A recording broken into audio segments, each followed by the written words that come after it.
Hello and welcome to another Top 10 Bikes with me, Dave Lee Travis.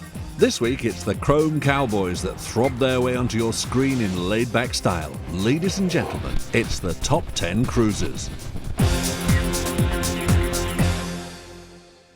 Kicking us off at number 10 is the Yamaha Royal Star, or the XVZ 1300 TF. Weighing in at 377 kilos and costing just over £13,000, this bike is a bit of a bruiser on all fronts. It's the ultimate in big boy cruising. It's comfy and has head-turning looks and a stereo to keep you occupied. The Royal Star also has the benefit of a huge storage trunk and saddlebags. The trunk will take 2 full-face helmets and still have room to spare for your missus to pack her makeup bag.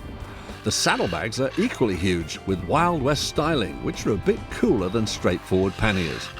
The Royal Star is costly, but is £3 cheaper than the Harley Electroglide, and you do get a lot of bike for your money. The engine is smooth, seats comfortable, and luggage space ample. This is a coast-to-coast machine. A little top-heavy at low speed, but once you're on the move, the Royal Star is as nimble as a mountain goat. If you feel the need for a big retro cruiser, look no further. So, what did our panel make of it? Well, it's an oldie now. There's the Wild Star is the newer incarnation of that, and again, it's a great big cruising lump. And I think on a good day in the UK, if you can find one, I think you look good on all of them. They all shine, and you can just sit back and let the torque do the work. It's one of those generic Japanese cruisers, kind of look very, very similar. Perform very similar, not at the top, not at the back, in the middle. What can I say? A bike that's going to pass you by unless you really want one. It's Japanese, it's not going to fall apart, but again you're going to slightly lack in the character stakes compared to, say, something American or the Valkyrie. So in the cruiser stakes it's sort of a bit of a John Major, a little bit grey, a little bit boring. The Yamaha Royal Star scored 67% from our panel.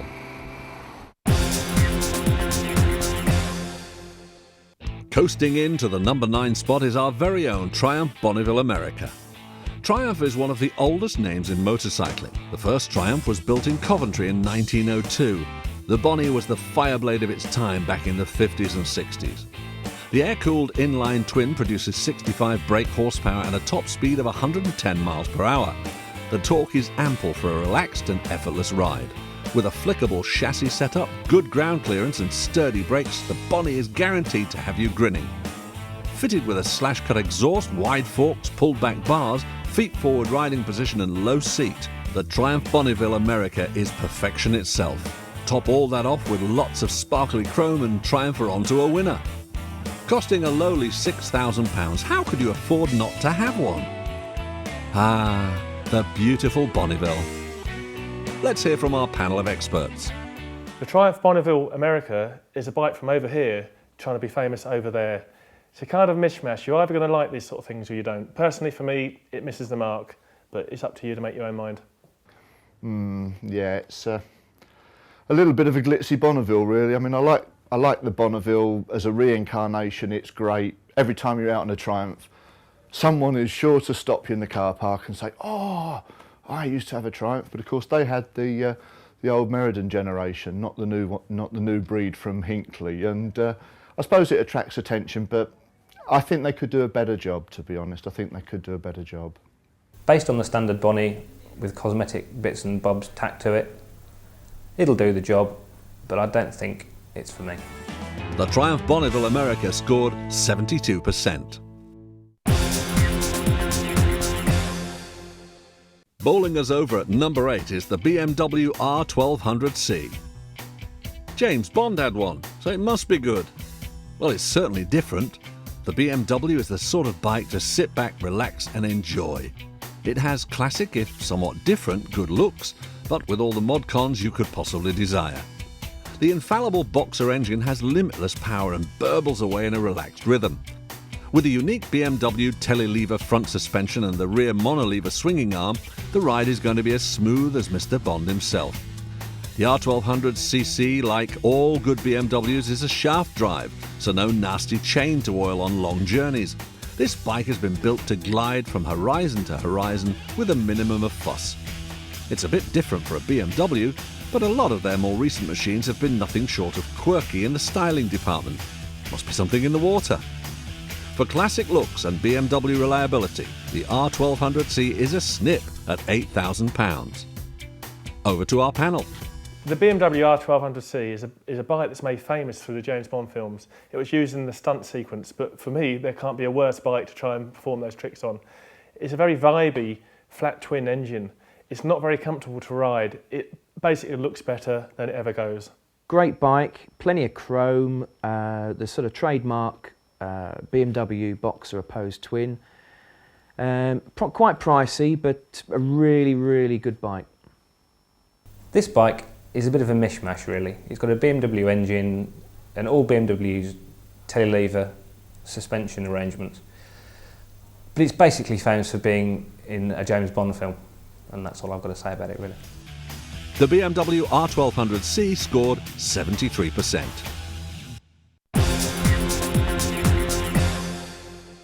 Stampeding in at number 7 slot is the Suzuki VL 1500 Intruder. The V-twin with 3 valves per cylinder is an easy revving machine that carries its power well through the rev range, but believe me, it likes to be revved. Weighing in at 269 kilos, the Suzuki is relatively lightweight compared to others in this class. The Intruder is surprisingly quick off the mark, with the added fun of spinning the rear tyre. The clutch has a good feel. The gearbox is superb as expected from Suzuki. For such a big bike, it has a tiny fuel tank, only 15 litres. Thankfully, Suzuki have incorporated a low fuel warning light when you get to 3 litres. Should stop you getting stranded. The brakes are good enough to lock the front up at low speed. They're far superior to those on the Harleys. Maybe the Japanese realise that cruiser riders need to stop too. The Intruder has a low centre of gravity, which means it's easy to change direction, but the slow steering makes it easy to run wide. The instruments are mounted on the tank, and as with all good cruisers, there are lots of bolt-on bits so you can customise your bike however you see fit. It's big and it's brash, and the Intruders have been around a while in different engine size incarnations, and again, I think maybe I would mark it down a little on quality. That's not knocking Suzuki, but that's the way it comes out the box. Not unpleasant to ride, but not my favourite. Any bike with the name Intruder in the title is something I'd like to stick clear of. Kind of fits the pack rather than leads. Good attempt, but nothing original. It's a very good bike. It's Japanese. The build quality is there. It's accomplished. But you know, if you're cruising on a budget, then you are going to get a lot for your money. But obviously, if you actually want the sort of proper tag, such as Harley Davidson, then you're probably going to spend a bit more money really to get what you want. The Suzuki VL 1500 Intruder scored 75%. Cruising into the number 6 spot is the Kawasaki VN 1500 Drifter. Now, if you're feeling selfish, then this is the bike for you. The single-seater quack is for the lone riders out there. Close your eyes and think back to the 1940s. Remember the Indian Chief? That's obviously where Kawasaki took their styling cues from. The single-seat, balanced mudguards and tons of chrome. It's the Indian Chief reincarnated in Kobe. Kobe is where Kawasaki is based. Underneath the old-style exterior is all the modern technology you could shake a stick at. The liquid-cooled V-twin is high performance, with fuel injection for added oomph. Pumping out 63 brake horsepower and a top speed of 115 miles an hour, the Drifter's old-timer looks are just a front for some awesome power. The Drifter is shaft drive for your convenience. Kawasaki now offer their own insurance deal. That also could be for your convenience. Do check out the Drifter. It really has a lot of presence, the look and feel of yesteryear with 21st century engineering.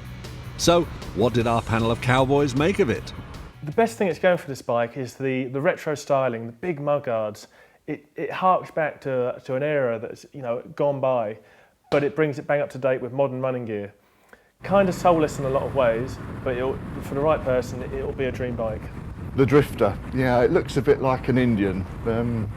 Great big front fender, a little bit more sit up. Not really for me, but again, if you're looking at custom and you're looking at some of the Japanese, they represent good value for money, and there's always somebody who'll think back to Indian or maybe wants to aspire to an Indian but not one. So yeah, it's got a place in the market, but it's not really high on my list.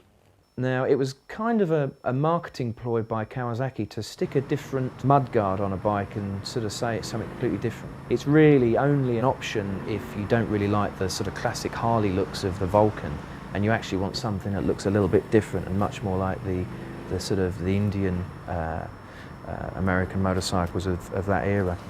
Our experts gave the Kawasaki VN 1500 Drifter 76%. That's it for this part. Do join me for more cruising bruises in our chart after the break.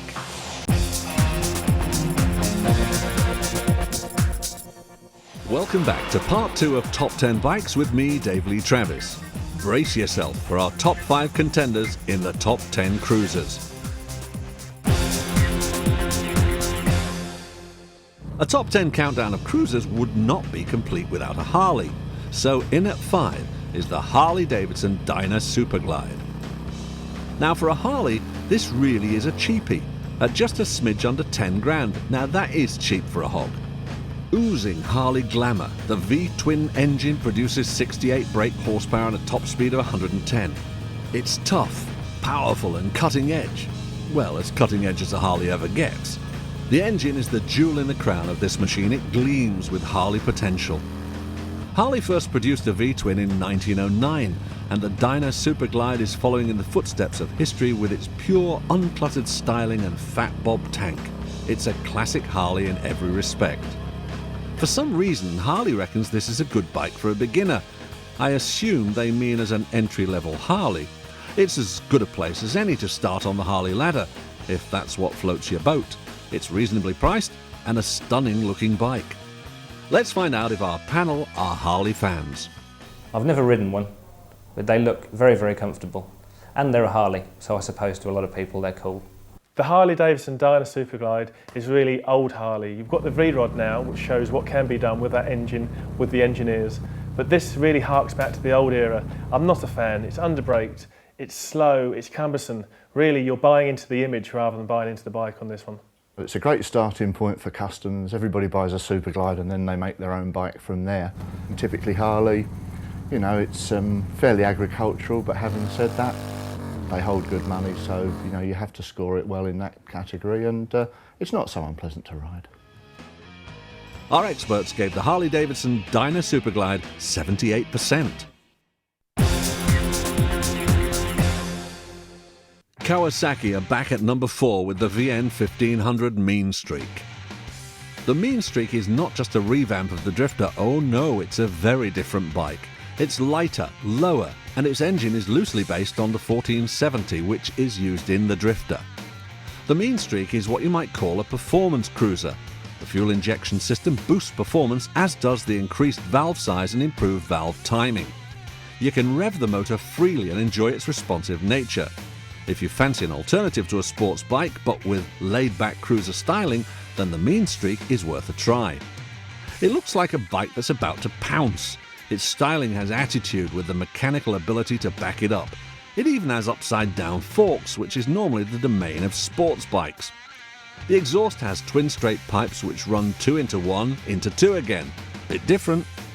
A fast, mean cruising machine. The Kawasaki VN 1500 Mean Streak is your typical Japanese cruiser. They kind of are looking a bit similar, and this one doesn't offer any more performance over all the others. So really, it joins the pack rather than leans it. A good bike, a solid bike, but again, it's a different, and I mean, the whole thing with these Japanese cruisers is, with the exception of the Valkyrie, which has got a cool name and is actually really quite cool, you know, you look at Mean Streak and Drifter and Vulcan, and it's just silly names for bikes that need them to actually engender any form of character. It's got a silly name. The Kawasaki Mean Streak scored 79%. Slipping into the number 3 spot is the Honda VTX 1800. The huge Honda has amazing street presence and is definitely one for all those poseurs out there.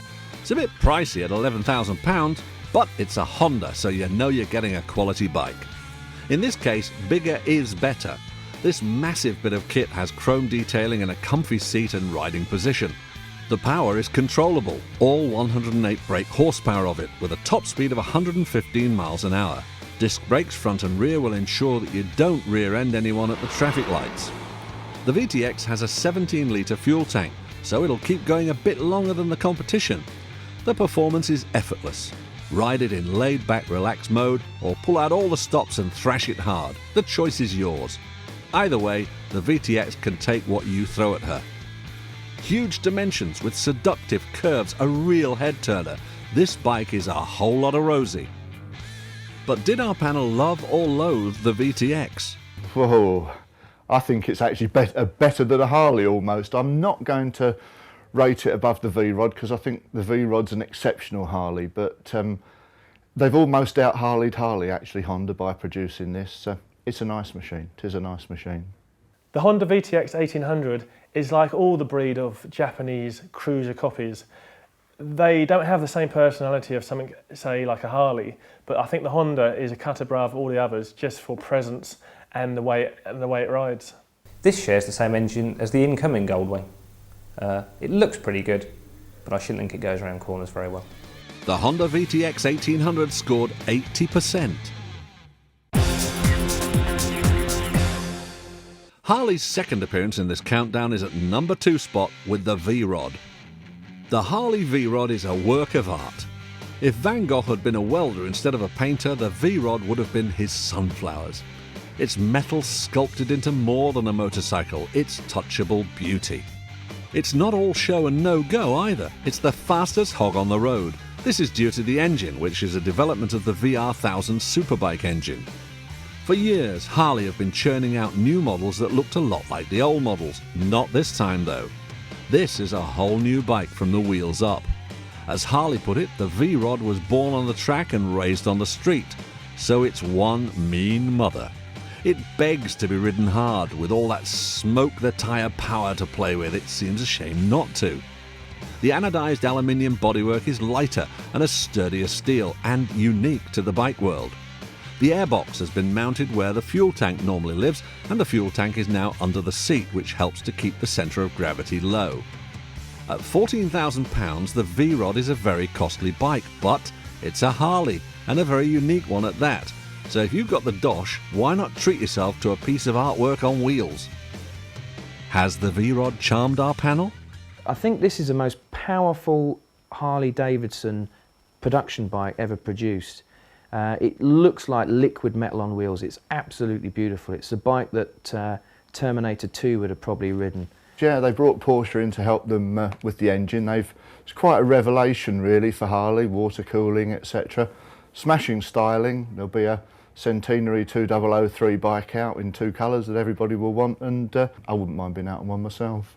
The Harley VRod is undoubtedly the best Harley ever. This bike looks superb. It's 14 grand, a lot of money for any bike, but at the moment they're in short supply, so you could buy one, have a summer on it and sell it and hardly lose any money. It's an iconic bike, it's got all the Harley traits. You're going to either love or hate the way it rides, but it is a very stylish bike and it's going to do it for most people. The Harley Davidson VRod scored 83%. So before we reach the number 1 spot, let's have a recap from 10 to 2. At 10 is the regal Yamaha Royal Star. In at number 9 is the rockers' favourite, the Triumph Bonneville.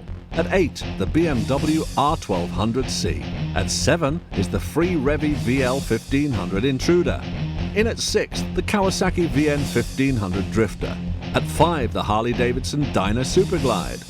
In the number 4 spot is the road-burning Kawasaki Mean Streak. At 3, the curvaceous Honda VTX 1800.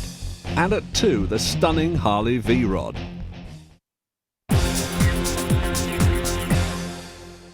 So the number 1 spot goes to the Honda Valkyrie F6C.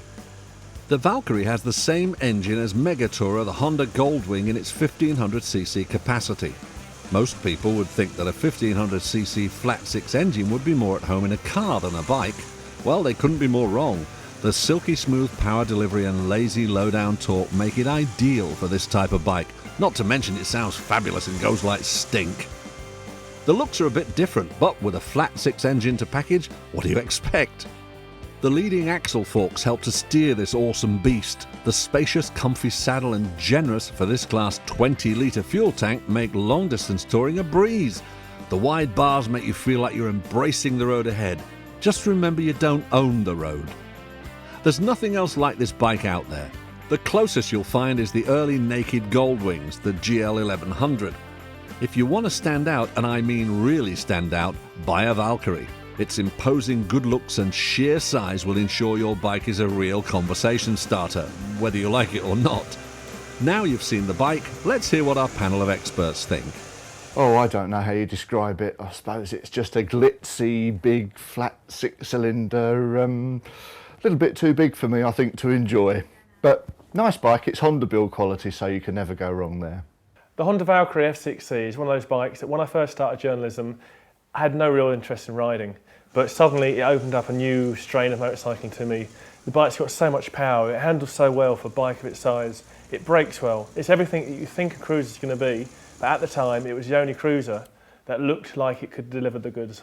Well, if anyone says that the Japanese can't build cruisers with character, they've obviously not ridden the Valkyrie F6C. It's an absolutely stunning bike.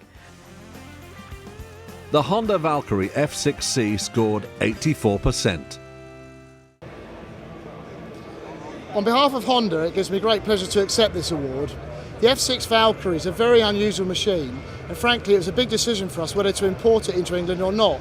With the big flat 6 1500 engine and the sheer size of the bike, we really weren't sure that it would go down well with the British public. But we took the decision and the bike's been a great seller, so it's really great that all the bike buffs have made this the top 10 cruiser. Thanks very much. Thanks for joining me, DLT, on Top 10 Bikes. Catch you again next week with another sizzling Top 10 Bikes.